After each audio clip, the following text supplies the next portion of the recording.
Hi, I'm Luke Searveld. Welcome to another episode of Meet the Gaffer.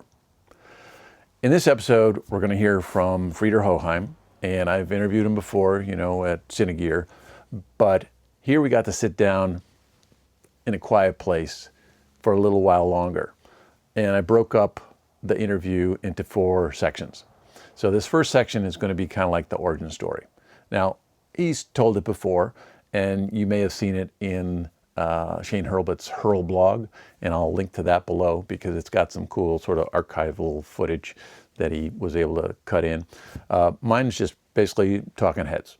So nothing super visually interesting, but I think the content is interesting, and I think you'll appreciate it too.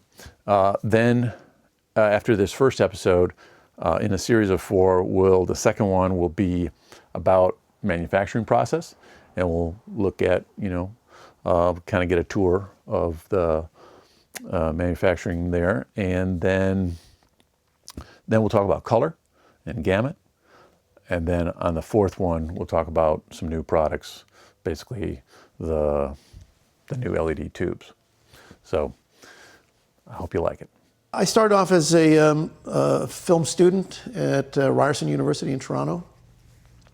From that, rapidly moved into the feature film business as a lighting director, rather as an electrician, then went through the paces, best boy, and then gaffer. I always wanted to be a cinematographer, and I figured the best way of becoming a cinematographer is, number one, you need to understand light. While I was in film school, I worked as a focus puller, I worked as a camera assistant, I worked in a film lab. I figured it's really important to understand what goes on in a film lab. But really my passion was the camera and light, and understanding light was really important, and the challenge of maintaining a quality of light for 12, 14 hours of shooting time, and you're trying to maintain that look of balance of natural light coming through windows and artificial light inside. That's something that you really have to study and learn. And I had the opportunity to work with a number of world-class cinematographers, which sort of set me on that road. In '83, the Canadian government, in their wisdom, went ahead and pulled the tax credits, which overnight brought the industry to a standstill. America was, or the U.S. was an option, as I was married still am married, to a wonderful woman who was from Los Angeles. And so we decided to move back to L.A. She could work, and I could be unemployed sitting on a beach in Santa Monica. What could be better? But as luck would have it, I didn't have that opportunity to sit on the beach. I had just done a film called Quest for Fire. And Claude Agostini, the cinematographer, was doing a picture in the US, and I got the call, hey, you're down here, can you work with me? So that started it all. The first experience was a horrendous experience, and I thought, if this is filmmaking in America, I'll go into retail, I'll sell shoes. Fortunately, that was short-lived. I managed to work on a number of really interesting shows with, working with Ken Russell. I mean, here I was a recent film school graduate, and now I'm driving down the street in in Hollywood, on a camera car with Ken Russell directing, and I just thought that was hysterical. I mean, who would have thought? But be that as may, I had some great opportunities to work with some great cinematographers, and along the way, one of the cinematographers, Chuck Minsky, said, it'd be really nice if you could take one of those boxy fluorescents from the hardware store and take it apart, put it into a foam block, and let's see if we can double stick it to the ceiling. Sure, we can do anything. So went ahead and tried that, and of course it didn't work at all. There was way too much line impedance. It was a complete failure. But that at least got me thinking. And interestingly enough, in retrospect, after having read the Steve Jobs book, or his life story, it was in '87 that Steve Jobs, Bill Gates were at Xerox nosing around getting ideas and whatnot. I happened to find a company that worked for Xerox was developing high-frequency electronic fluorescent ballasts for copiers. And at that time, the HMIs were being developed, they were evolving, and they were considering high frequency to get rid of the flicker. It never worked for the HMIs, but I thought, well, for the fluorescent, if we can get the flicker out through high frequency, I'd pick up the phone, call these guys, say, I'm this guy from Hollywood, I want to try this. Is this possible? And they said, oh yeah, as a matter of fact, you could even overdrive the lamps if you want. And I said, nothing will blow up? I said, no. As a matter of fact, we'll send you a unit.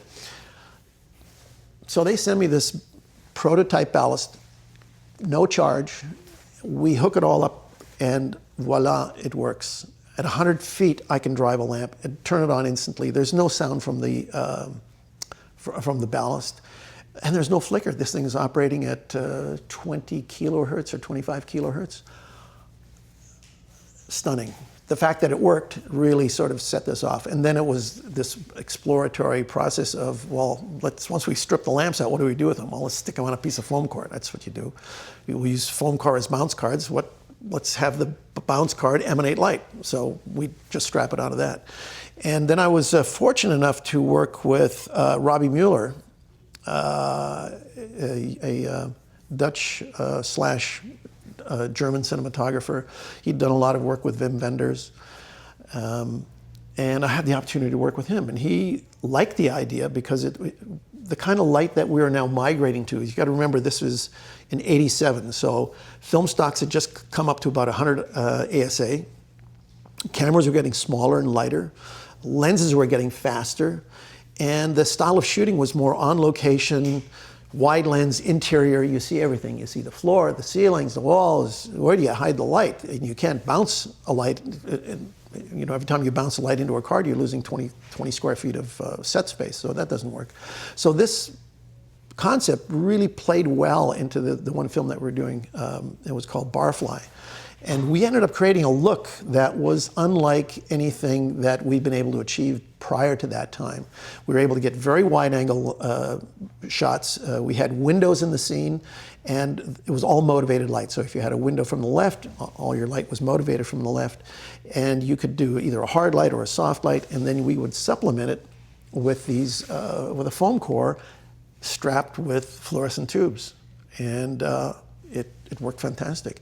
I was also fortunate enough, soon after that, got started to work together with Kodak.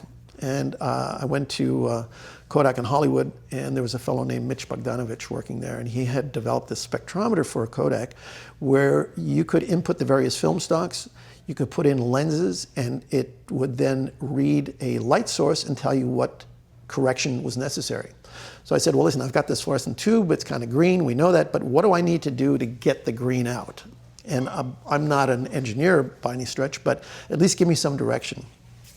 And so with the data that I got from Kodak, together with a company called Duratest, who was willing to work with us, because none of the majors, Philips, GE, Sylvania, all those guys wanted 100,000 lamps and lots of upfront money, and I was a guy I was just a gaffer. So that wasn't about to happen.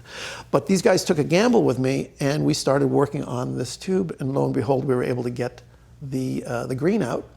And to this day, the KF55 lamp is like still the most, I still think it's the best lamp in the market for full daylight quality light. The Rijksmuseum in Amsterdam uses this for their art restoration. The Getty, various other institutions that are into art restoration are using these lamps because they don't emit ultraviolet, and the spectrum is full. So that's what got us all started.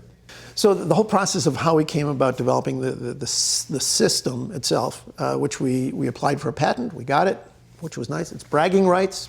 We were copied a lot, didn't seem to matter. But Gary Swink was my best boy. We were a great team, still are. You know, it's all about problem solving. So what's the problem? How we got to get these, we got to harness this light. We've got these tubes that are nice and soft. Now make it a tool you can work with. Well, it's 4 foot long, so the fixture's going to be at least 4 foot long. What's a practical lamp number? Well, you know, ballast came driving 4 lamps or 2 lamps. So we said, okay, well, 4 is a nice, handy sort of number to work with. And from there, we broke it down into singles and doubles. So with that as the essential footprint, a 4-lamp fixture, a 2-lamp fixture, a single lamp fixture, and then in sizes of 4 foot and 2 foot, as we started off, that gave us pretty much all the flexibility we needed to be able to light an interior. Later on, 6 and 8 foot lamps came out, and then we added colors and all sorts of things. Of course, KF32, having a 3200 Kelvin lamp was important because it also had to harmonize with other existing tungsten light. And so again, we weren't replacing anything, we were supplementing what we would already be doing with conventional lights.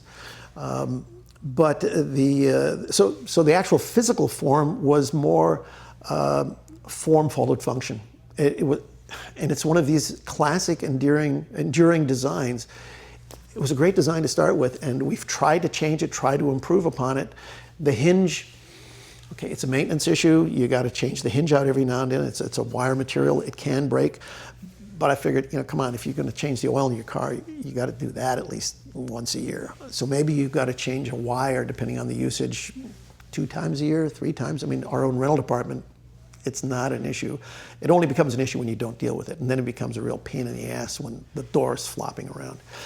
But be that as it may, the design really came together nicely, and then it was a matter of just cleaning up the lamps, because an art director coming on a set and seeing something that had magenta filters on the lights made it very difficult to do any kind of real-time evaluation of whether a color scheme was working to the desired effect. And if you had to intellectualize it and say, well, it's not going to really look like that, that was a hard sell. So having cleaned up the lamps, I think that really sort of set it free to running. To start a company like this as a gaffer with not a lot of business experience, I had a little bit of business experience in Toronto. I had a lighting company. Yeah, that came as a bit of a challenge. But at the same time, we come from a collaborative art. Filmmaking is all about collaboration and surrounding yourself with really good people. And so it wasn't really a stretch to turn around and look around and say, I'm going to get the best people I can around me to make this happen. So I was very blessed to meet who's currently still our general manager, Ray Goitendia. Ray was out of USC. He came from business school. When he first visited us, he says, I'm looking for a company with less than 100 employees. And Gary and I looked at each other and we went, it's 2 of us. That's less than 100, that'll work. And I guess from his perspective, it's like, give it a shot. 2 years later, if it's not working out, you can always move on. And so it started off with basically us 3 guys, Gary Swink, Ray Goitendia, and myself. And then it was it was a real adventure, just building things, getting it out there, seeing what worked, what didn't work. And seeing the reaction of the industry was really fascinating to see that it actually worked, that it was solving a problem that we didn't even really know existed, other than the fact that now the industry was going into this other mode of shooting where you're on location and you want to move fast, you want to keep it simple, and this was a tool that allowed that. So I was working with Robbie Mueller, and they were saying, what are you going to do with this idea? I mean, here we're building them on the back of the truck. And I said, well, I'm a gaffer, what am I going to do? And then the sound mixer, Peter Liedal, was looking at me going, kid, if you don't do something with this, somebody else is going to do it. So here, that was the nudge I needed to push me over the edge. Okay, if a sound mixer who hates fluorescent tells me I'm crazy if I don't do something with this, I said, okay, but what do I know about manufacturing? So Robbie said, listen, I'm friends with Ari, I'll bring it up to them, see what they say. And so he called me back later after having chatted with them. I said, so what they think? And he goes, well, they didn't go for it. Really? He says, yeah, as a matter of fact, I think the word they used was Schnapsidee. Now, in German, that means it's the kind of idea you get when you're drinking schnapps. And so, okay, well, that didn't work out. Years later, though, in China, of all places, at a trade show, a very tall, lanky fellow walked over to me from the Airy booth, Reinhard Kulturer, and he looked at me and says, Mr. Hochheim, I remember when Robbie came to us and tells us about this crazy idea about his gaffer in LA and this fluorescent tubes, and we thought, Schnapsidee. We're wrong. Congratulations. And I thought maybe Robbie had made up this story just to, so it was true. So it was very gracious of Reinhard to come over and express his congratulations to a job well done, I guess. I've always had a good relationship with Ari, and now we've actually become competitors. They never used to be that big in the soft light world, and now they are, and they're juggernauts. They're just they're kicking it. So it's a big world. Somebody's got to light it. We're ready to do it.